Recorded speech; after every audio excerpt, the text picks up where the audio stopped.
Okay, so today we're going to be taking care of some Tansy Ragwort, and I'm sure everyone has seen it as they drive by or throughout walking past. It is going to be those tall stalks with the yellow flowers, and you'll usually see like a huge field of them.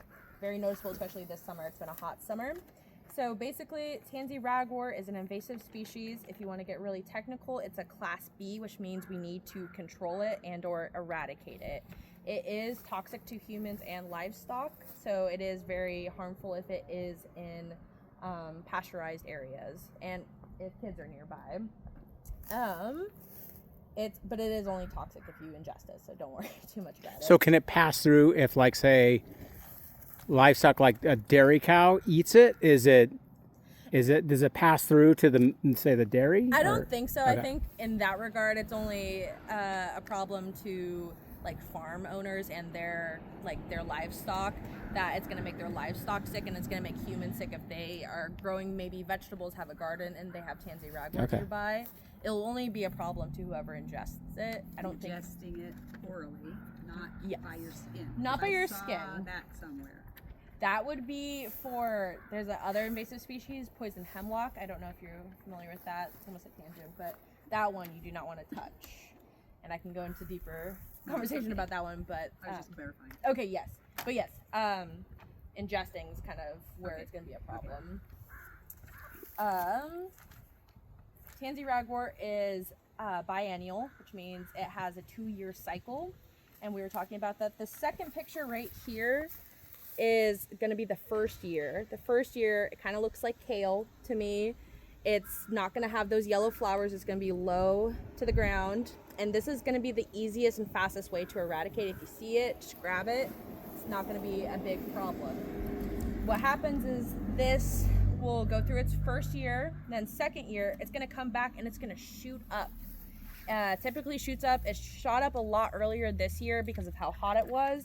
But typically you're going to see it late spring, early summer really pop up. And it's going to have those yellow flowers. We do have a lot of lookalikes out there. If you're familiar with St. John's wort, that one, that does kind of look like it. You'll see it. It's a little more sparse with the yellow flowers. It's where Tansy Ragwort is pretty tightly bundled up top. Mm-hmm. And another one is common tansy. That's not going to be super prevalent around here. It looks very similar. The leaves look a little different. They look a little more like parsley. Both of those are not going to be a problem, not invasive, not noxious. What else can I tell you about it? How to get rid of it. So unfortunately, once it gets to this stage with the yellow flowers, we're going to want to just pull it all the way out. The best way to pull it out, it is fairly simple. Again, because of how hot it is right now, it's going to be a little more difficult because it's dry soil. But usually if you just get it somewhat close to the base of it, not super high up, because if you pull it on up here, it's going to just take off the head. If you pull on it right around here, and if you wiggle it a little bit, you will mostly get all of this root out. And it doesn't give me too many problems. Another way to get rid of it, if you are having a huge problem like what it sounds like over here, another thing you can do is take off the heads and then have herbicide come in, like get a contractor to come out for that. That will buy you some time, but it will not solve the problem. And another thing that was brought up is mowing. Mowing honestly is a worse way to handle it, because what it's going to do, it's going to spread it. And we were talking about how it says biennial or annual.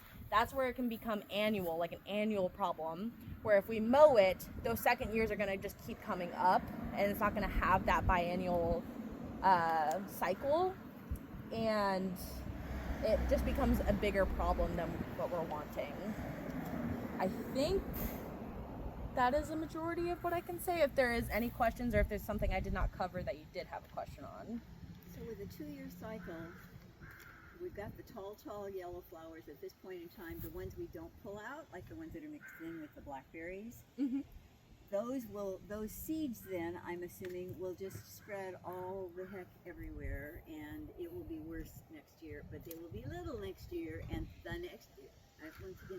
Yes. So yeah, for when it is the yellow flowers, thank you for bringing that up. It will, if it gets to, it's about late August, September is when the seeding will occur and it will disperse out. And that is when you'll get, again, the first years and then the second years. So yes, if the seeding, if we didn't control this, then it would be a bunch of first years next year with the second years also just coming back again and again and again. I have seen some starting to seed already. Yeah, I know Yeah. it is a Things pretty. are early. It's a yeah. Yeah. Yeah. So is it okay to get the stuff in the winter and the fall, the smaller, when they're in the first year? Can you come and get them? Oh yeah, definitely. They're easy to pull because it's wet. The soil is very moist. So It's easier when the soil is a little moist, like especially early spring, or if it is like winter, late winter. If you see it, especially if it is on your property, if you want to get rid of it, just a quick little pull, Yeah. it's gonna be super easy. I pulled it all along the edge of this trail in the winter, and it all in a came lot back? of places it reappeared. Yeah. So Okay. I must have either been missing really small ones or something. But yeah. Sometimes it is like Seed. the root, or it is like seeding is still occurring Yeah. around. Another thing, if we're thinking long term, the reason why Tansy Ragwort comes is because there isn't a lot of native vegetation that is taking up that space. So invasive species kind of come in to take up that space, their space to take up. So that is why you see things like the thistle that's right there, or what you said, you had some teasel problems as well as Canadian and bull thistle. That is why these things kind of come, and blackberry, Himalayan blackberry will come. It's usually a bigger problem of not getting native species to take up that space, unfortunately. Okay.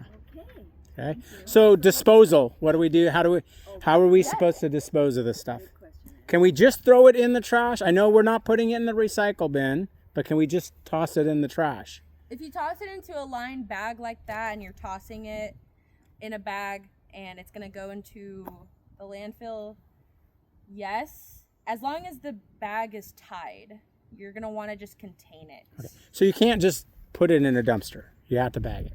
I would say you'd have to bag Okay. it to be, because it might pop up somewhere else depending where it goes. But yeah, I brought some bags for us. These are some contractor bags, are pretty heavy duty, and we're gonna close them up, and hopefully that will be good for disposal. Okay. That's like to prevent the flowers from drying out, seeding while it's just sitting there, Yes, and then the wind taking it somewhere where you don't want it. yes. Okay. It would be everywhere. Now there's some over here. Everywhere is where you don't want it. It's a tough. We've